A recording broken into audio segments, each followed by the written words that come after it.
Hello, everyone. Imagine you are packing for a ski trip to Alaska. What would you pack? Would you pack cotton trousers, t-shirts, sandals? Or would you pack heavy winter gear, jacket, snow boots, thermal wear? Obviously, this question doesn't seems a no-brainer. You would obviously pack enough to manage the cold. Great. Now let me flip the question. Do any of us know how to manage our inner journey? Our journey into our own mind, into our thoughts, into our emotions. Have we ever been taught how to manage anger, fear, depression, guilt, body image anxieties, and many, many more? Most of us would quietly whisper, no, because no school or college textbook has ever taught us to do this.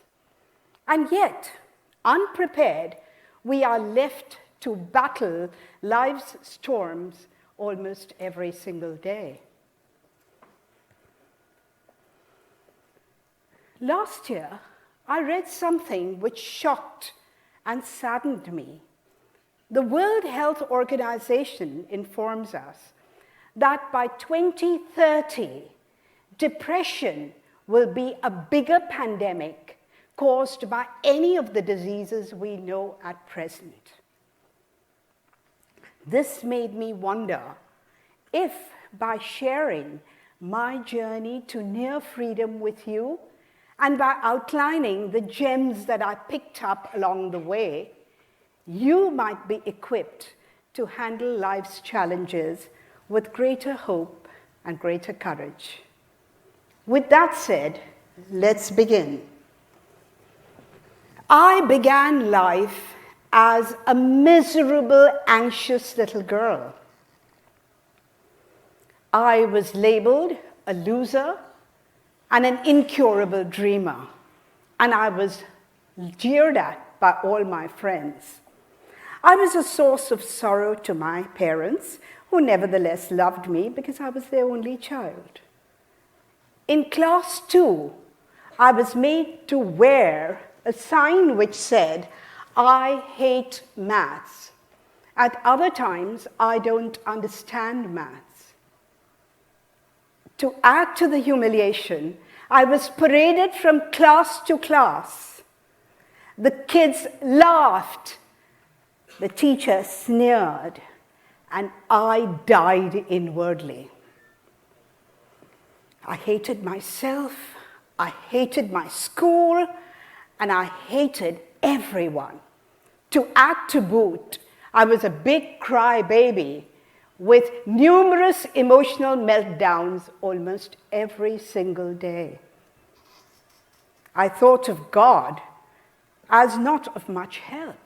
He seemed to be some kind of temperamental, whimsical sibling of Santa Claus who bestowed gifts on a whole lot of people but bypassed me entirely. So God, too, wasn't of much help. Very early in life, I developed a victim mindset. Like Shakespeare's Hamlet, I kept feeling overwhelmed by the slings and arrows of outrageous fortune. Since money was scarce, I needed to use textbooks that were given to me by my cousins, wear hand-me-down clothes, was rejected by my first crush, had a chronic inferiority complex in college, and 7 miscarriages soon after marriage. Why me? I kept asking. I was completely steeped in self-pity and kept repeating to myself, I fall upon the thorns of life, I bleed. I went on like this till I got fed up of being miserable. And then something very interesting happened. In my late 20s, I stumbled into a talk by an American Jungian psychologist who strongly believed that happiness is a matter of choice. What? I thought to myself. I was furious. I challenged him. I thought him crazy. How would he know my pain? Unperturbed by my reactive behavior, he quietly and generously offered me books and a lot of Joseph Campbell videos to watch. That night, when I went to bed, a small voice from within me kept asking, what if he's right? What if he's right? I then decided to give it a try. I was miserable anyway and had nothing to lose. So I started devouring book after book, attended course after course, and soon became absolutely fascinated with inner work. I fell in love with literature, psychology, and wisdom literature. My specialization in literature added sauce to my quest. Besides enthralling me with the magic of the word, literature also taught me self-awareness, psycholiteracy, social awareness, socioliteracy, and environmental awareness, ecoliteracy. Gradually, I felt I was responding rather than reacting to people and situations in more empathetic and wiser ways. Psychology, too, gripped my attention. I realized one very important truth, and that was the only person I could change was myself, nobody else. One of the Jungian psychologists whose courses I attended said that we all live in a metaphorical snow globe. You've seen that children's toy. When you shake it, there's a flurry of snow. Similarly, when life disturbs us, we feel fragmented, alienated, all over the place. Interestingly, we sit in our snow globes, looking at others in their snow globes, trying to make sense of it all, and fabricating elaborate stories, mind you, about ourselves and others. The snow globe metaphor stayed with me. And very quickly, I got into the habit of peeling off my psychological layers in order to understand my true self. I began by ripping off several of my social masks, coming to terms with the awkward, maladjusted, unconscious parts of myself, and sometimes encountering the innermost core, which is immune to all the soap operas in our life. The process was not pretty, but extremely powerful. I also realized that this process is an iterative process which would have to be repeated endlessly, because self-realization is not a one-time goal. It is a long flight of steps leading to freedom. Freedom. Yes, because as I persevered and I continued doing this, I found myself gradually becoming less reactive, more open-hearted, more controlled, and definitely more joyful. I also realized that my psychologist friend was right in believing that happiness is a matter of choice.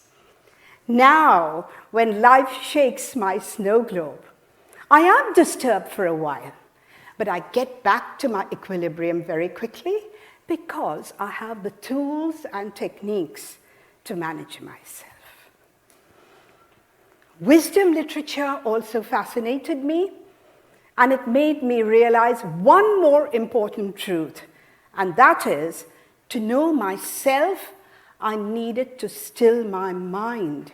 We all experience this mind chatter all the time. Doesn't help. The Irish poet William Butler Yeats put this so beautifully in the poem The Second Coming when he said, "Things fall apart, the center cannot hold." When the center at both the individual and the collective level cannot hold, we become scattered, anxious, distracted. The symbol of the wheel best portrays this idea. Life is like this ever-turning wheel. There is movement and change all the time. But at the center, there is one point, the still center, which is motionless. If we could focus on the absolute unchanging reality at the center, we would not be greatly disturbed by the ever-changing relative and illusory reality. The other symbol which fascinated me was the symbol of the Vesica Piscis. To cut a long story short, the Vesica Piscis is a union of opposites.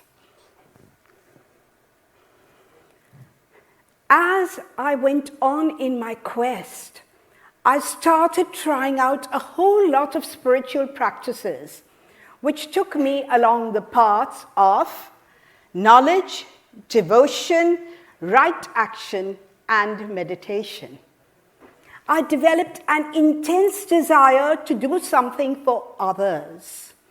At that time, I met one of my former students who said something that was life-changing. As a young boy, I knew him to be a brilliant poet, but extremely militant. He felt that the only way to bring about social change is through violence. Years later, I met him at a poetry circle, and I found him peaceful and poised. He said he was still fighting for peace, but from a center of peace himself.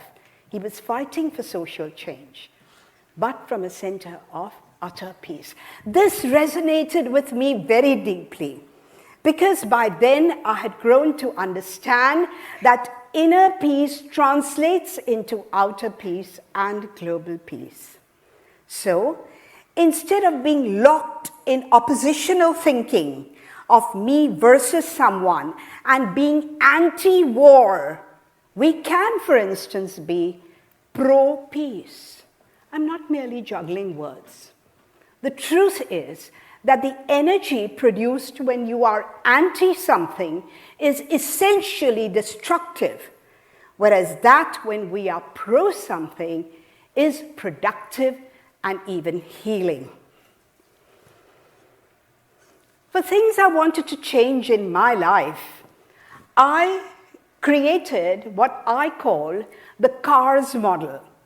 CARS is an acronym for commit, act, review, and share. Suppose I want to change something in myself, I begin by committing to that change. Then I take action, then I review and reflect on it and share it. Let me give you a concrete example. Suppose I feel fiercely jealous of someone and do not like the feeling and decide to change it. I first need to accept it and to commit to changing it. First step. Second step, I can try out self-talk from my inner coach or some proven methodology or technique to help me overcome it. Third step, review. At this point, I'd sit and reflect on what the new pattern of thinking is doing for me. And finally, share, where I can share it with those who are interested in it and, like me, are on the path of inner growth. Gandhiji understood this perfectly, because Gandhiji said, our perceptions become our beliefs, Our beliefs become our thoughts become our words become our actions become our habits become our values, and our values become our destiny. So, in order to change our destiny, all we need to do is to change our perception.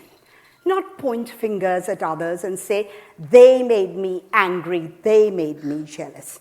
It's all about me. My inner journey has led me to transition from a very strongly competitive self versus other consciousness to a self and other cooperative consciousness to an all is self consciousness. From polarity consciousness to unity consciousness. However, I cannot claim that I stay in the unity consciousness mode at all times. I do slip. I do fall. After all, I am human. But with wisdom, courage, and service orientation, I quickly bounce back to my state of expanded awareness. So, why am I telling you all this? Not because I want you to believe that my life is sorted and everything is hunky-dory. No. The truth is, I have been able to manage myself with these amazing tools and techniques of inner work, and I want to inspire you to do the same. That's all. I know your pain may be very different. It may be far more intense than what I underwent, but I urge you not to succumb to despair. When you feel lost, when you feel alienated, remember that you are not alone. We are all wounded warriors. Do things that make you happy without harming others. Attempt to distinguish the unreal from the real.